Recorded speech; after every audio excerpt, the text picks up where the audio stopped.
Assalamualaikum warahmatullahi wabarakatuh. Perkenalkan, nama saya Afita Nurul Malihah, mahasiswi S1 Program Studi Pendidikan Agama Islam, Universitas Sultan Agung Semarang.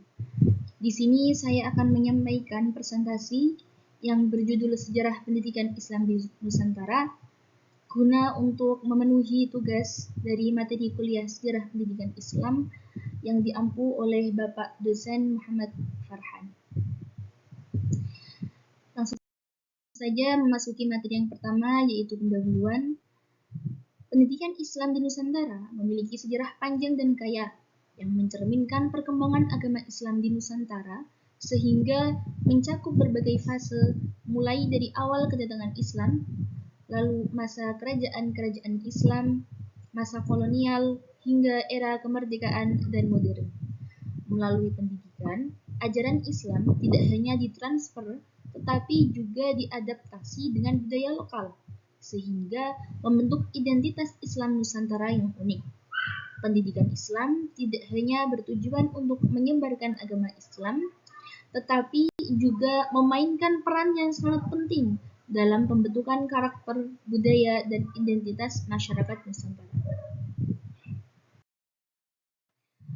Selanjutnya yaitu awal kedatangan Islam di Nusantara. Islam pertama kali masuk ke Nusantara melalui jalur perdagangan pada abad ke-7 hingga ke-13. Pedagang dari Gujarat, India, Arab, dan Persia tidak hanya membawa barang dagangan, tetapi juga menyebarkan agama Islam. Proses Islamisasi ini dilakukan secara damai dan bertahap melalui interaksi sosial, perkawinan, dan dakwah. Sistem pendidikan awal kedatangan Islam di Nusantara. Pada awalnya, pendidikan Islam dilakukan secara informal di tempat-tempat ibadah seperti musola dan masjid. Para pedagang dan ulama mengajarkan dasar-dasar agama Islam seperti membaca Al-Quran, sholat, dan akhlak kepada masyarakat setempat. Teori masuknya Islam di Nusantara. Berikut ada beberapa teori yang membahas tentang masuknya Islam di Nusantara. Yang pertama yaitu terdapat teori Makkah. Teori ini menyatakan bahwa Islam masuk ke Nusantara dengan dibawa oleh pedagang Arab sejak abad ke-7. Pedagang-pedagang ini membawa ajaran Islam saat berdagang di wilayah pesisir Sumatera Utara. Berikutnya yaitu ada teori Gujarat. Menurut teori ini, Islam masuk ke Nusantara melalui pedagang dari Gujarat, India, di mana melalui Selat Malaka sejak abad ke-13. Pedagang-pedagang dari Gujarat membawa ajaran Islam saat berdagang di wilayah tersebut. Selanjutnya yaitu teori Persia. Teori Persia ini menyatakan bahwa Islam masuk ke Nusantara melalui pedagang dari Persia, terutama para pengikut Syiah sejak abad ke-7. Pedagang-pedagang Persia membawa ajaran Islam saat berdagang di wilayah pesisir Sumatera Utara. Pendidikan Islam pada masa Kerajaan Samudra Pasai. Di sini ada beberapa pendidikan yang ada pada masa Kerajaan Samudra Pasai. Yang pertama yaitu terdapat majelis taklim dan halaqah. Nah, sistem pendidikan informal yang digunakan adalah majelis taklim dan halaqah, yaitu pengajian melingkar di mana masyarakat mempelajari ilmu keagamaan termasuk teologi, filsafat, dan tasawuf. Lalu di sini terdapat peran Sultan Malik As-Saleh. Nah, Sultan Malik As-Saleh ini mendukung pembentukan lembaga-lembaga pendidikan dan memfasilitasi penyebaran ilmu agama di wilayah kerajaan. Selain itu, hubungan dagang dengan negara-negara Islam lainnya membantu memperluas penyebaran pendidikan Islam. Materi pendidikan pada masa Kerajaan Samudra Pasai adalah materi yang diajarkan dalam pendidikan Islam pada masa ini, itu mencakup Al-Quran, hadis, fiqih, dan tasawuf. Pendidikan ini bertujuan untuk memperkuat iman dan pengetahuan agama masyarakat. Kerajaan Samudra Pasai yang didirikan pada tahun 1267 Masehi oleh Sultan Malik Al-Saleh adalah salah satu kerajaan Islam pertama yang ada di Nusantara. Pada masa ini, pendidikan Islam berkembang pesat dengan dukungan dari Sultan Al-Malik Saleh. Selanjutnya yaitu penyebaran Islam oleh Wali Songo. Tentunya teman-teman semua sangat tidak asing dengan kata-kata Wali Songo. Banyak di antara kita yang senang untuk mengunjungi makam-makam Wali Songo. Pada masa penyebaran Islam di Jawa, Wali Songo atau 9 wali memainkan peran penting dalam penyebaran agama Islam dan pendidikan. Penyebaran Islam oleh Wali Songo yang berarti 9 wali adalah salah satu peristiwa penting dalam sejarah Islam di Nusantara. Wali Songo adalah 9 ulama yang berperan besar dalam menyebarkan agama Islam di Jawa pada abad ke-15 dan 16. Mereka mendirikan pesantren-pesantren pertama di Jawa yang menjadi pusat pendidikan agama dan ilmu pengetahuan. Pesantren sendiri adalah suatu lembaga pendidikan Islam tradisional yang mengajarkan ilmu agama Islam. Salah satu pesantren pertama adalah yang didirikan oleh Syekh Maulana Malik Ibrahim. Sistem pesantren menekankan pada pembelajaran Al-Quran, hadis, fiqih, dan tasawuf. Wali Songo menggunakan pendekatan dakwah yang ramah dan adaptif. Mereka mengembangkan seni tradisional seperti wayang, gamelan, dan tembang Jawa dengan ajaran Islam. Pendekatan ini membuat ajaran Islam lebih mudah diterima oleh masyarakat Jawa yang memiliki latar belakang Hindu dan Buddha. Keberhasilan dakwah oleh Wali Songo disebabkan oleh kemampuan mereka dalam mempertemukan nilai-nilai Islam dengan kebudayaan serta kepercayaan masyarakat setempat. Mereka melakukan modifikasi adat istiadat dan tradisi setempat agar tidak bertentangan dengan dasar-dasar Islam. Berikut ini adalah pendidikan pada masa kolonial Belanda. Selama masa penjajahan Belanda, pendidikan Islam menghadapi banyak sekali tantangan.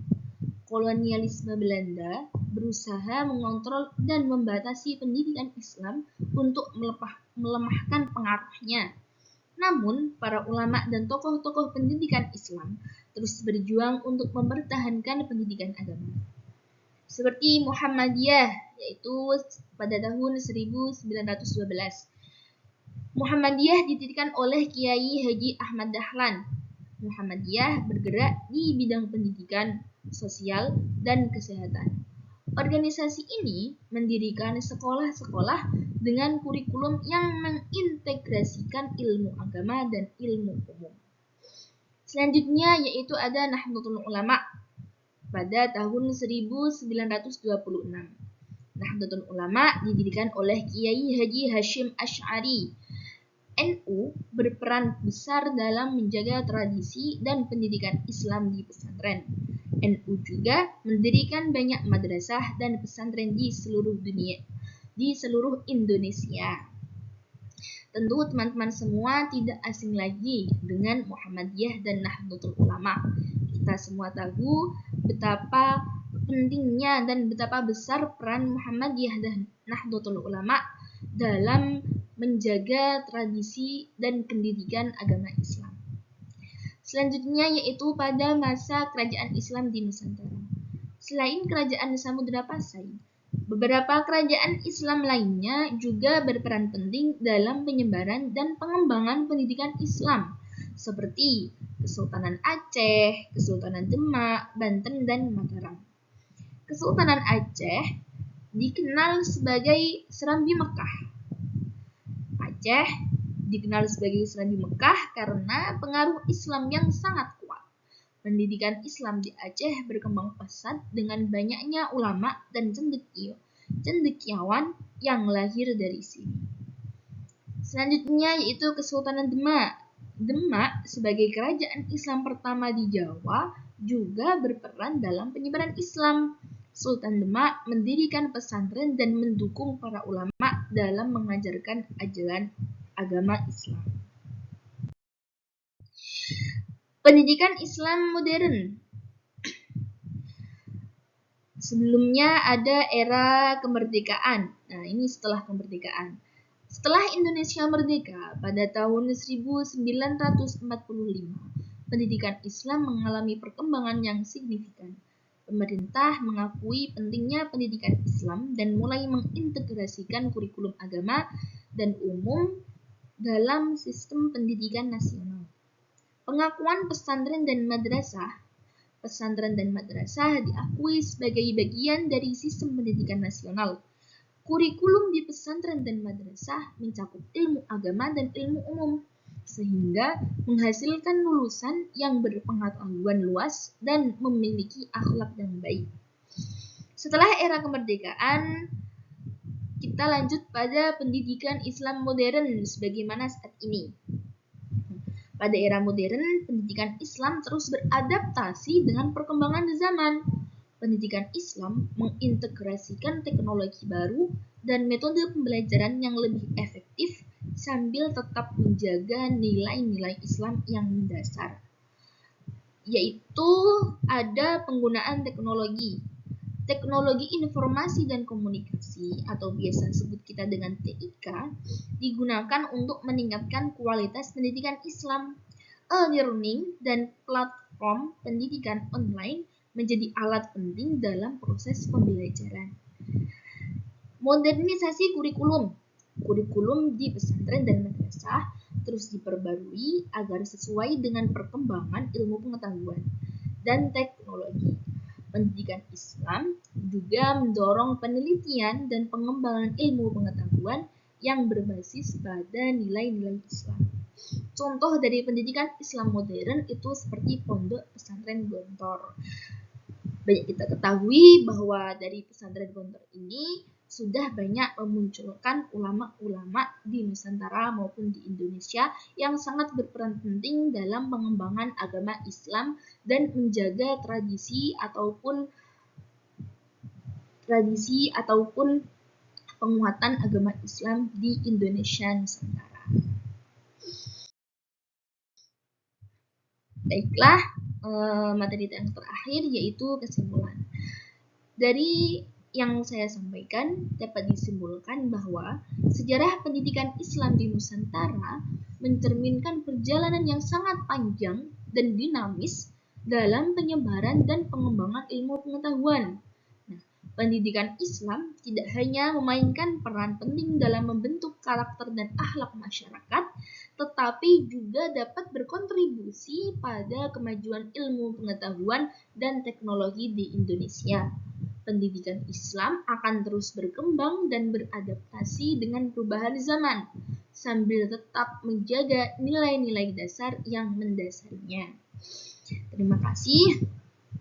Saya sampaikan kepada teman-teman semua, apabila ada tutur kata atau kurang lebihnya, saya mohon maaf yang sebesar-besarnya, dan terima kasih. Semoga apa yang saya sampaikan dapat memberi manfaat, baik dapat menambah pengetahuan, pengalaman bagi teman-teman semua, terutama bagi saya sendiri. Semoga dapat bermanfaat. Akhirul kalam, wabillahi taufiq wal hidayah. Assalamualaikum warahmatullahi wabarakatuh.